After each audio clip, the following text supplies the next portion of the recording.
Bonjour tout le monde, j'espère que vous allez bien et vous avez passé une bonne semaine. Je ne sais pas si vous avez vu la nouvelle, mais les terrasses vont ouvrir le 19 mai. Donc avec ça en tête, je pense que les prochaines vidéos, ça va être plutôt ciblé sur sortir de le confinement et comment garder la sobriété après le confinement. C'est sûr que, il y a des gens parmi nous qui ont bu vachement plus pendant le confinement. C'était mon cas l'année dernière. Il y a des autres qui sont arrêtés de boire pendant le confinement.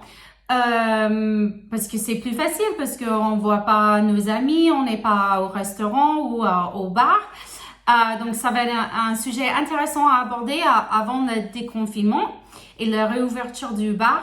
Donc, si vous avez des questions, n'hésitez pas à me contacter sur notre site Alcool Expliqué ou sur Facebook. Ce serait un plaisir de vous répondre à vos questions. Aujourd'hui, c'est un peu dans le même genre, mais c'est quelque chose qui m'a travaillé depuis un moment. J'ai vu dans un groupe que quelqu'un s'inquiétait d'arrêter de boire avec la raison d'avoir peur d'en profiter, de pas en profiter justement des vacances, des concerts, etc. Et je voulais juste en parler des concerts, par exemple, où ça peut être pareil pour les matchs sportifs ou autres. C'est dans ma tête en ce moment parce que mon groupe préféré, c'est un groupe américain qui s'appelle The Dave Matthews Band. Et je l'ai vu en concert une quinzaine de fois minimum aux États-Unis et plusieurs fois dans des pays différents en Europe. Donc, j'ai dépensé des centaines et des centaines de dollars sur des billets pendant des années. Mais le problème, si vous voulez, c'est que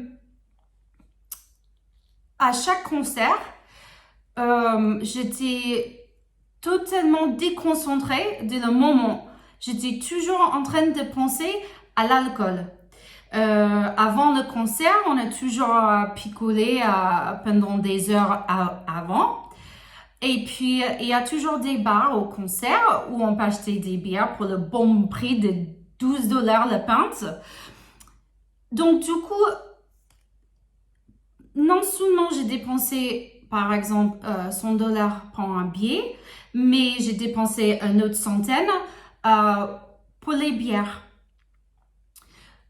Donc, ça veut dire aussi que à chaque fois, j'ai loupé plein de chansons de concert parce que j'attendais au bar ou j'étais aux toilettes, justement, ou j'ai sorti pour fumer une cigarette.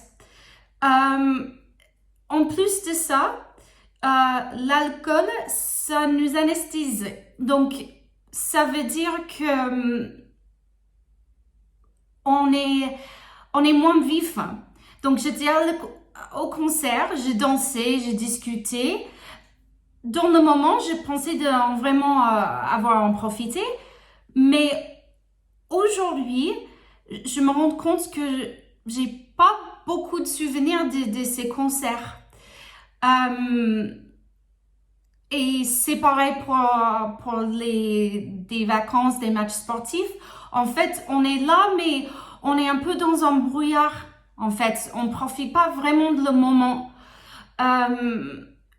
Donc, personnellement, je suis un peu triste parce que cette année, normalement, le groupe devrait venir en Europe pour un concert, soit en Espagne ou Portugal ou dans les pays nordiques. Et j'avais hâte d'avoir cette expérience de passer le premier concert sobre pour vraiment en profiter de ce moment, de la musique, de mes amis, de l'ambiance, tout, même voyager dans un autre pays pour un concert, de coller quelques jours à chaque côté pour visiter. C'est toujours compliqué quand on est fatigué le lendemain avec une gueule de bois. Donc, je suis un peu triste que aujourd'hui, avec le Covid, il n'y a pas de concert, on ne peut pas voyager comme on veut. Donc, je pense que c'est pas de dire que je vais pas en profiter parce que je peux pas boire. C'est complètement tordu. En fait, c'est l'inverse. On profite pas parce que on a bu. On est complètement pris par l'alcool.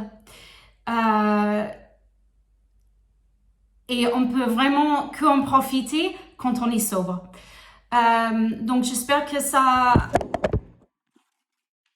vous donner quelque chose à y penser, notre manière de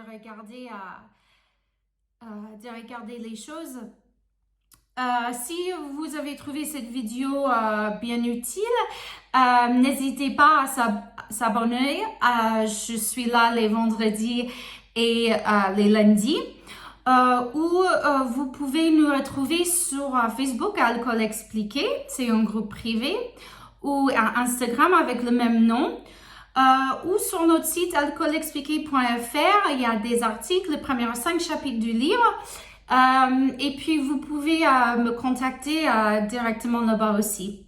Passez un bon week-end, faites attention à vous et à lundi.